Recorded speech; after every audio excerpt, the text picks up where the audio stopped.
that feel for you, having built this really from the ground up? You know, to be able to say Bellator and UFC in the same sentence, and you hear other people doing the same thing, it's got to feel tremendous. Yeah, it feels great. It feels great because when the IFLs and Elite XCs and Afflictions and Bowdogs and different organizations came out, I used to watch, as many MMA fans did, to see a different structure, a different format, a different organization.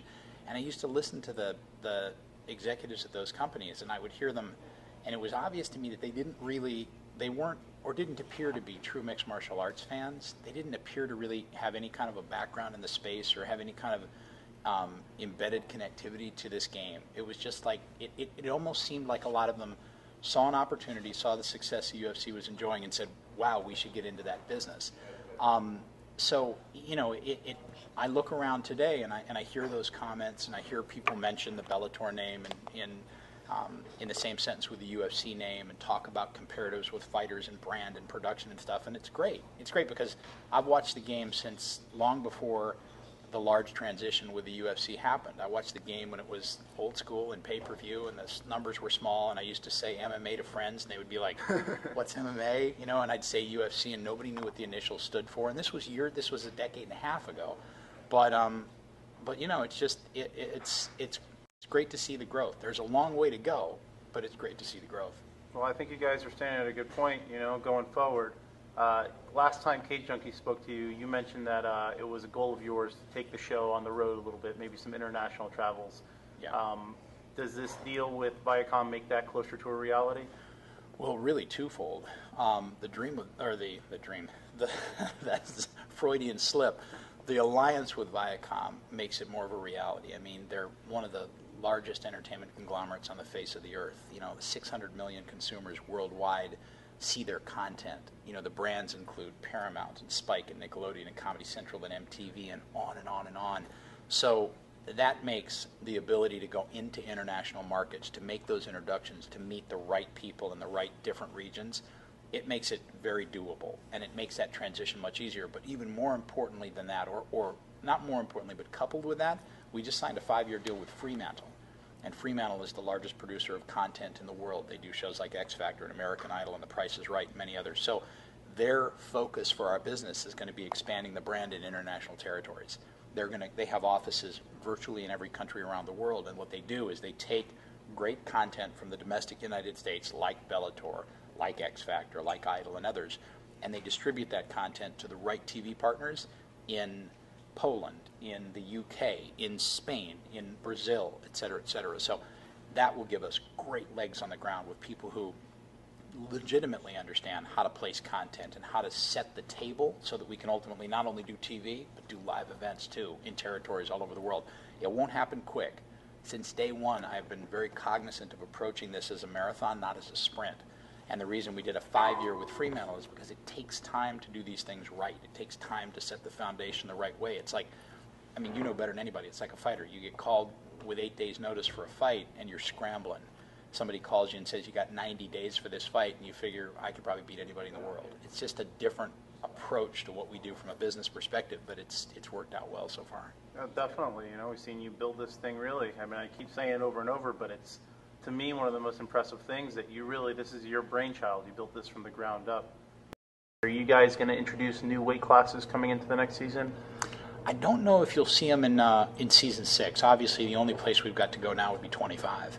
And 35 has been electrifying for us. And when we stacked the deck at 35, that foursome that ended up in the semis at 35 were, I think, you know, I mean, you could make a straight-faced argument that those guys all belong in the top 10, 12 in the world.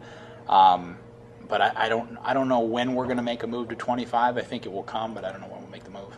You guys have you decided what tournaments you guys are running next? 45 and 55 without any question. 45 is just rock solid stacked for us, and 55 is stacked, and then probably, well, at least 2 and maybe 3 more during that next season. Do you have are you guys keeping the same time slot for the next season, or are they giving you maybe a little bit nicer time slot? We're working through that. You know, I mean, one of the cool things about the approach that I've taken and the approach that Spike takes is that there's never, entertainment and the entertainment industry is constantly evolving. And so you can't ever look at a situation and say, oh, this is what we're doing. and plant your flag and say, we're not moving off of this. You look at it, and if the numbers are right, and if it's working, you stick with it. If they're not, or there are adjustments you can make, it's like tomorrow night's fight. UFC's got a big pay-per-view show. Hendo's coming back. A lot of people are big Hendo fans, so you move your show earlier. That's probably not optimal, but at least it gives MMA fans an opportunity to see 2 shows back-to-back, a great Bellator card with Alvarez and Lombard, etc., and then you can watch a UFC show if that's what you choose to do, if you want to buy the pay-per-view. It would be better for us, obviously, if we had consistency in terms of time, place, and channel, and that's something we talk about with our partners all the time, and we'll figure out what works best, and we'll make it fly. Now, you're working obviously all the time. I see your PR guys everywhere. You guys are traveling all over the United States, Canada. When you get time off, you're away from this. What do you do for fun? You have family, wife, kids? I've got a spectacular wife who's wildly supportive and is a brain surgeon in her own right, has a spectacularly talented company that represents about 7 different multinational companies, and she gets awards all over the place. She's very successful in her own right. She has about 45 employees that work for her full time. She flies all over the world, speaks 4 different languages, puts me to shame in terms of intellect and everything else. And then I got a couple of kids who are very cool and haven't made me crazy lately, so I still think they're both pretty solid. I'll keep them both.